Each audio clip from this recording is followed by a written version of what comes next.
We are in the 6th mass extinction event. We're losing more plant and animal species at rates unprecedented.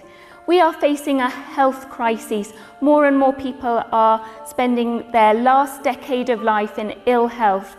And we have a crisis of ethics, whereby we slaughter over 80 billion land animals every year. Let me say that again. 8 billion people on this planet slaughter 80 billion land animals, more than 1 trillion fish, for a food that I will persuade you that we do not need. My name's Shireen Kassam. My day job is as a consultant haematologist at King's College Hospital, but a lot of my time outside of the NHS is spent on promoting education and advocacy on healthy plant-based diets as one of the major solutions to not only the climate crisis, but the crisis that we're facing in healthcare, the ecological crisis. And today that's what I'm going to talk about, and I hope I'll be able to call you all to action and get you all ready for the amazing plant-based meal that we're going to enjoy at lunchtime. So outside of the NHS, as I say, I spend time as founder and director of Plant-Based Health Professionals UK, an organisation that is dedicated to providing education on healthy plant-based diets. And we're also a member organisation of the UK Health Alliance on Climate Change, recognising that a really important aspect of our action against the climate crisis is shifting the food system. And I provide education on this at Winchester University, and I'll come back to that at the end. And always good to declare one's diet pattern when you're talking about dietary patterns, and I've been vegan since 2013. So, what I'm going to discuss today is the evidence supporting plant-based diets for personal and planetary health, understand the international consensus on diet, nutrition and health, and hopefully call you all to action by the end. So why are we talking about this? Well, you as an audience will know that our food system is a direct driver of a number of our interrelated crises. We've heard a lot about climate crisis already this morning. I have not heard the mention about food system change and changing the food in the NHS, so hopefully this will start a dialogue. We are in the 6th mass extinction event. We're losing more plant and animal species at rates unprecedented. We are facing a health crisis. More and more people are spending their last decade of life in ill health. And we have a crisis of ethics, whereby we slaughter over 80 billion land animals every year. Let me say that again. 8 billion people on this planet slaughter 80 billion land animals, more than 1 trillion fish, for a food that I will persuade you that we do not need. And an article I wrote on World Poultry Day, to me World Poultry Day reminds me that we slaughter 50 billion chickens for food every year. So why is it so important to be recognising the food system in today's event? Well, animal agriculture is the leading driver of climate crisis. It is the leading cause of species extinction, ocean dead zones, water pollution, habitat destruction. We heard from Hugh Montgomery about the Amazon being destroyed, but we didn't hear the mention that 91% of that destruction is because we are demanding animals for food. It's being cleared to grow grain, to feed our animals, and to graze animals. 70% of farmland in the UK is dedicated to raising animals for us to eat, when for health we know we need to be centering our diets around healthy plant foods.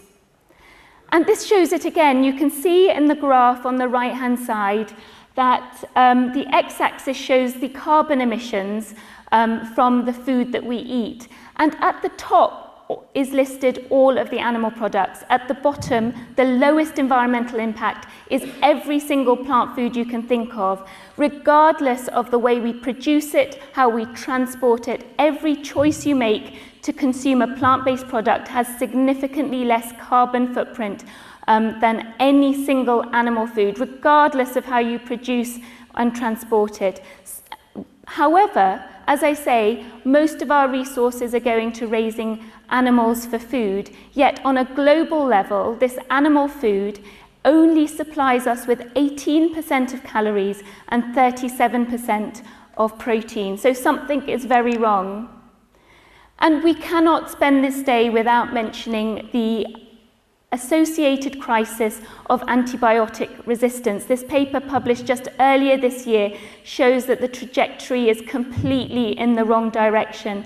We are now losing 1.3 million people globally to antibiotic-resistant infections. That makes this condition the 12th leading cause of death. It kills more people than HIV infection and malaria, and 70% of antibiotics that we use on this planet are given to animals raised for food. Without them, we would not be able to sustain factory farming in the squalid conditions that these animals have to live their lives.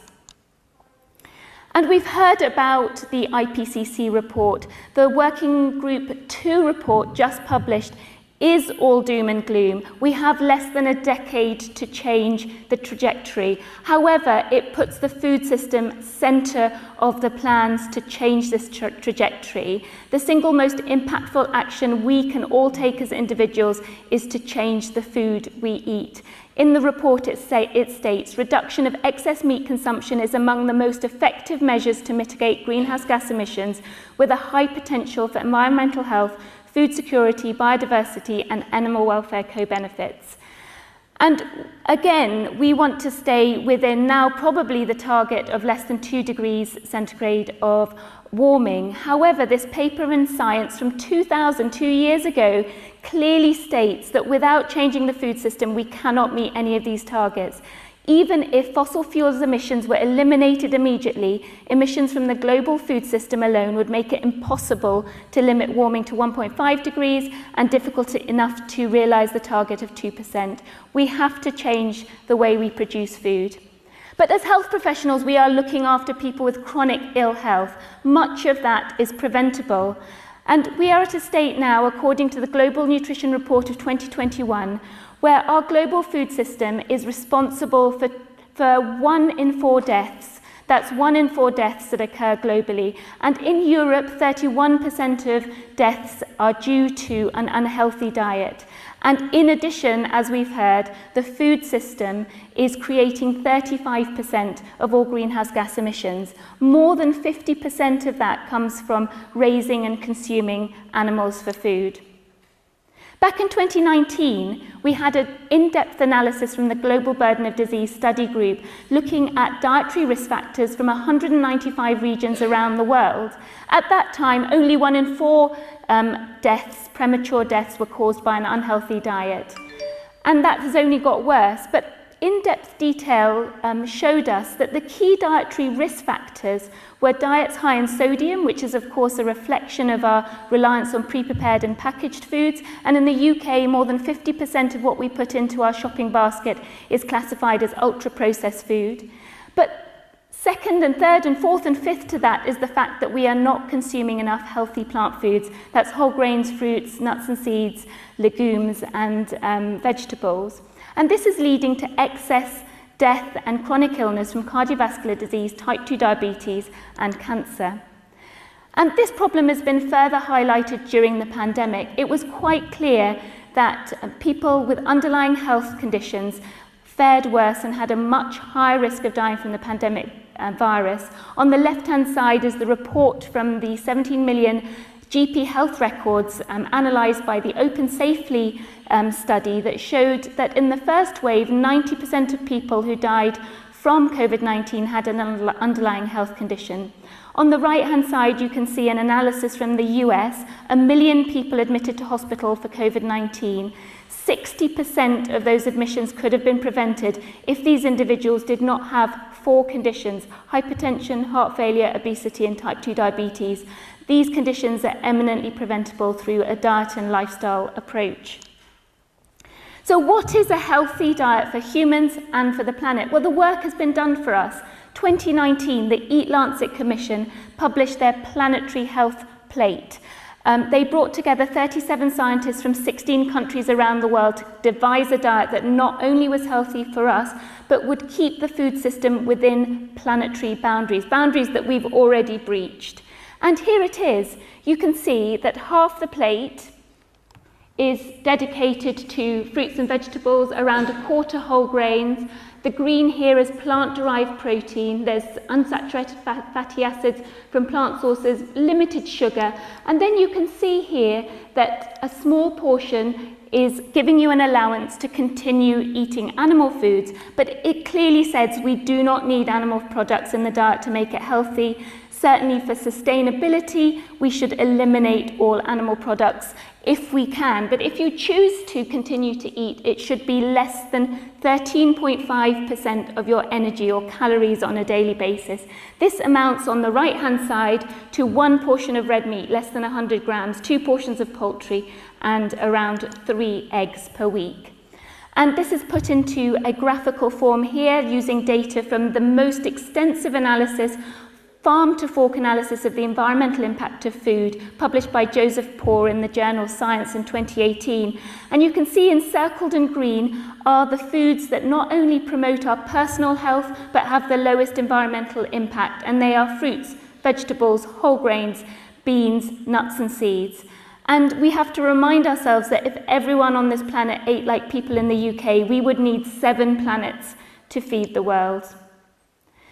This paper, published just a few weeks ago, analyses the co-benefits for personal health and planetary health in a prospective cohort study. So the EPIC study has nearly 500,000 participants from 10 European countries, followed for around 14 years. And they assessed the impact of the Eat Lancet Planetary Health Plate and what that would mean for personal health. And what it would mean is if we were adhering as best we could to those guidelines, we could reduce the risk of premature death by 63%. We could prevent up to 40% of all cancers. And thankfully, we could reduce greenhouse gas emissions from the food system by 50% and free up 62% of all of farmland globally. That is huge. So what if we decide today to adopt a 100% plant-based or vegan diet? Is it safe? Is it healthy? Is it nutritious? The answers are absolutely yes. We have all the dietetic associations from around the globe, including the British one, telling us that a vegan diet can support healthy living in people of all ages. That's cradle to grave. So this is undisputed. How do we know this? Well, we've got populations around the world termed the blue zones, which were defined by the demographer Dan Buettner, and presented, his research was presented in the National Geographic magazine. He described regions around the world where people live their longest and healthiest lives, and you can read there where these regions are. And this is a picture of a centenary in Okinawa, still living a vital and healthy life, contributing to society. Now, of course, there's more than one aspect of their lifestyles that they share. There's about 9 lifestyle factors that they all share in common, but today's focus is on diet. And when you look here, taken directly from the website, you can see that 95 to 100% of their diet is plant-based. They go wholly on minimally processed plant foods. They have a daily dose of beans. Now, beans is the main source of plant protein, is key to these areas where people live long, healthy lives. Drink water for thirst, snack on nuts, go away from fish, eliminate eggs, slash the sugar, reduce the dairy, retreat from meat. So the healthy planetary diet would fit these criteria. What about more robust data? We have prospective cohort studies. These are data from the Nurses' Health Study and the Health Professionals Follow-Up Study from Harvard University that followed more than 170,000 men and women, pretty much nurses and health professionals, for the best part of 3 decades now. They've looked at the impact of healthy diet alongside other healthy lifestyle factors. So if you think about people who've never smoked, healthy weight, healthy diet, regular physical activity, and moderate rather than excessive alcohol, when you more deeply into the dietary risk factors, they score the diet highly if you consume lots of fruits, vegetables, whole grain, unsaturated fatty acids from plant foods, and omega-3 fats, which can obviously come from plants or fish sources. And a healthy diet is low in processed and red meat, and also in processed foods in general. So what happens after 30 years of a healthy diet and lifestyle? Well, if all you do is adapt your diet to a healthy plant-predominant diet, you can reduce your risk of dying from cancer by 30%, cardiovascular cardiovascular death reduction by 33%. If you have all 5 healthy lifestyle factors, cancer death is reduced by 65% and cardiovascular death by 82%. There is absolutely no pill or procedure we can prescribe that will have these health outcomes. What about the health of vegans? Say we all decide in this room to adopt a vegan diet because it's the most impactful action you can take as an individual to combat the climate and ecological crisis. Would our health be adequate? We have data from the Adventist Health Study 2 in the US, and here in the UK, the EPIC Oxford study. Large cohorts followed for decades, and around a third of participants are vegetarian or vegan. So what do we know? Well, just summarising the data briefly, we know that as you remove meat from the diet, or all animal products from the diet, you are more likely to be a healthy weight. So from omnivorous to vegan, BMI back in the normal range. Omnivorous to vegan, you can slash your risk of type 2 diabetes by around 50%. Vegans have a 63% reduced risk of high blood pressure, and hence the DASH diet, that is a therapeutic intervention for people to treat hypertension, was modelled on the vegan and vegetarian diet. And you're much more likely to have a healthy cholesterol. Now, if we're not talking about preventing ill health, we are not going to meet our climate targets, because to reduce the impact of healthcare on the climate, we need to use much, much less of it. What about other populations? I've shown you data from Caucasian populations. Here is the cohort of vegetarian and vegans from Taiwan, the Sushi study, over 6,000 participants, of whom a third are vegetarian and vegan. And I've summarised a large number of studies that they've published showing exactly the same. Better control of body weight, lower risk of type 2 diabetes, less fatty liver, less gallstones, less stroke. And I'll come back to medical expenditure because we need to talk about that. Recently published UK data from the UK Biobank has given us another cohort where we can look at the health of people who do not eat meat. And this particular analysis looked at the incidence of cancer in people following a meat-free diet. It lumped together both vegetarians and vegans in the same analysis. And what we showed was that as you remove meat from the diet, you can reduce your risk of cancer by 14%. And for certain cancers like breast cancer, women reduce their risk by 18%, and men reduce their risk of prostate cancer by 31%. So there is no detriment to your health here for removing meat. And if we want to reduce the carbon footprint of the healthcare industry, we need to reduce our reliance on the healthcare system. We need to promote self-reliance of health. And the Sushi study showed us that their vegetarian participants used 15% less medical expenditure, and that was from going less to the outpatient department, less medications, than their omnivorous counterparts. So it's a clickbait headline, that article I contributed to. But if you translate that into the NHS, that's £30 billion we can potentially save by adopting a healthy plant-based diet. And now we have proof that this could have helped us reduce the severity of COVID-19 in the UK population. We all are well aware of the famous COVID ZOE study that I'm sure many of us have contributed to. They collected our dietary data up front, and this study analysed 500,000 participants who've contributed to that study and contributed their dietary data, and they showed that a healthy plant-based diet centred around fruits, vegetables, whole grains, beans, nuts and seeds reduced your risk of acquiring COVID-19 by 10% and the severity by 40%. Now, I fully appreciate that diet and lifestyle choices are very much tied into socioeconomic determinants of health. We need to address both. We need to address access, affordability of our healthy foods so that all the population can access this. And this study showed that if we both addressed diet and socioeconomic risk factors that are determining our health outcomes, we could have prevented a third of COVID-19 related deaths. That is huge. Now, the comment that is always put to us as vegans is, well, it's more expensive.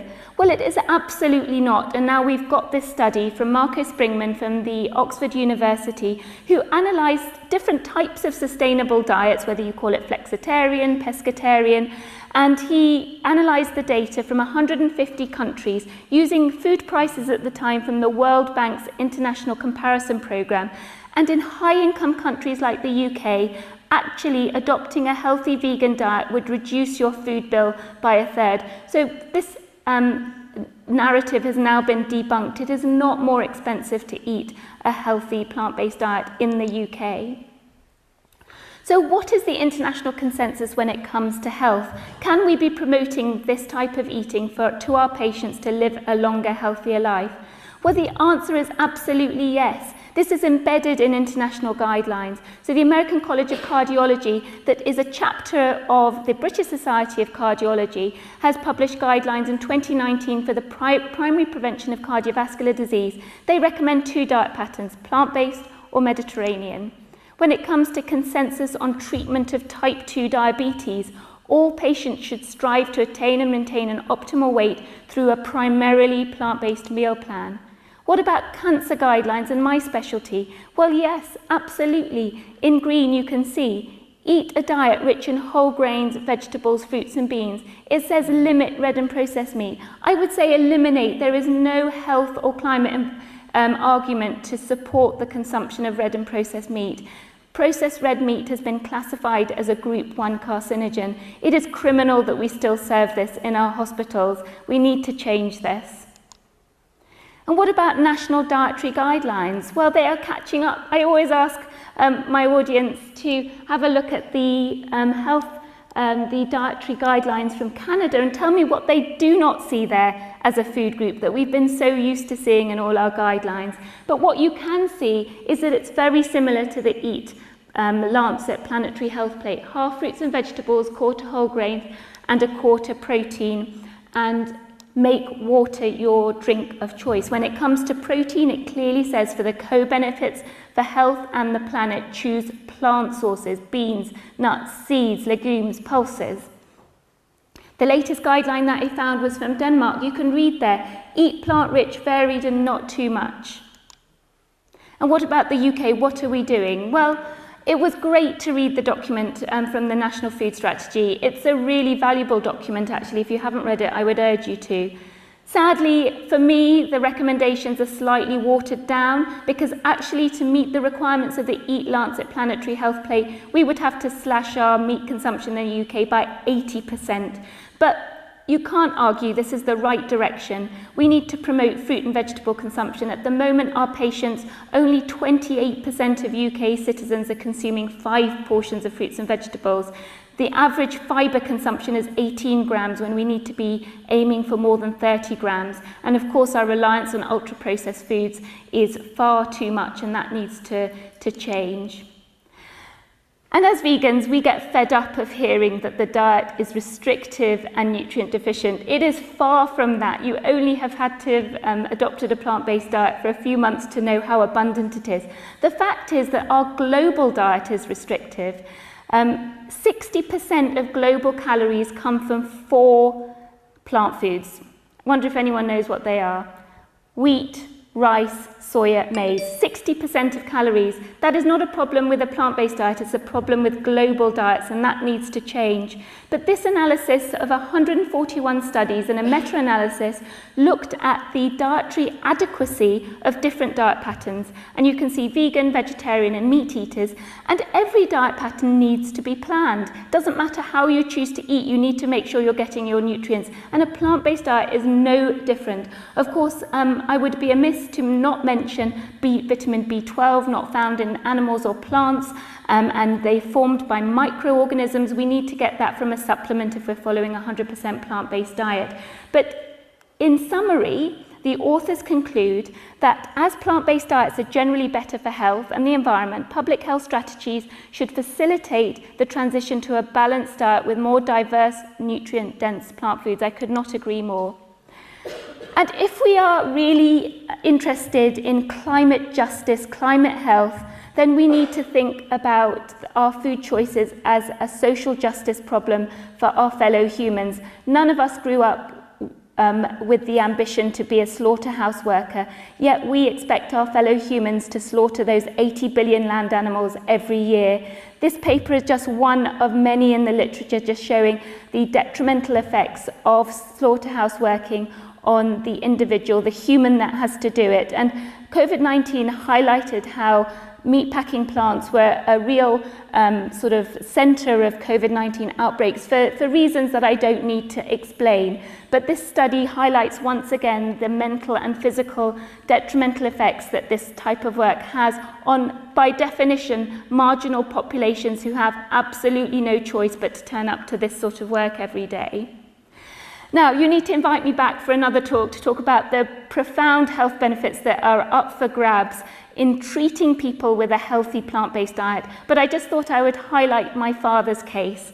So he was 77 in September 2020. Sadly, like many South Asians, he had developed metabolic syndrome. He was overweight. We should be aiming for less than 23 for us South Asians with high risk of visceral fat and type 2 diabetes. His triglycerides were through the roof. He had been diagnosed with pre-diabetes. Now, it was a surprise to me it had taken so long for him to develop pre-diabetes, given that he'd had a Whipple's procedure removing half of his pancreas in 2004. 50% of patients are told they'll become diabetic. And I didn't know whether it was even vaguely possible to reverse the trajectory, but we weren't willing to give up. So he saw my friend and colleague, Rohini Bajekal, who put him on a healthy, culturally appropriate plant-based diet, daily walks, resistant exercise, and within 7 months he's reversed that trajectory and kept there all the way until today. My parents are 79, they eat a healthy plant-based or vegan diet. So I leave you with this, almost leave you with this. It's time for us to demand a plant-based food system. Our food choices matter. Without addressing food production, we cannot meet our climate targets. Health professionals should be leading by example and supporting patients to make healthier choices that will improve their quality of life and those of future generations. So I hope I've persuaded you that there's a large body of evidence to support plant-based diets for personal and, importantly, planetary health. National and international guidelines have caught up with this evidence, and we cannot think about our personal choices without considering the global planetary health context. So what are my take-home action points? Here we go. Think about your favourite meals and decide how you're going to make them more plant-based. Swap the mince for beans, add in more leafy greens. Decide to take a plant-based challenge. Myself and my colleague LJ Smith at King's College Hospital, whose talk I would urge you to listen to later, running the No Meat May international campaign at King's College Hospital, asking people to ditch meat in May and beyond. Ask your patients about their diet. It's the single most important risk factor leading to their chronic illness and ultimately their premature death. Those online might be able to scan this QRL code. At Plant-Based Health Professionals, we have a 21-day plant-based health challenge free. You can find it on the website. Sign up. You'll get daily emails, fact sheets, videos that will start you on your plant-based journey. It really is not difficult. I hope I've inspired you to learn more. Educating ourselves is the first important step. Take my course at Winchester University. It has fabulous feedback running for 3 years. It's part of the Greener Impact Toolkit. All of you GPs, you can take it as part of your Silver Award. And you'll find me at the stall. Come and ask me questions there. I haven't had time for questions in this short half-hour talk today. My first book out on the left is available to buy, but to fill the gap in the healthcare textbook market, we have got an edited textbook just on this topic coming out in September. Thank you very much.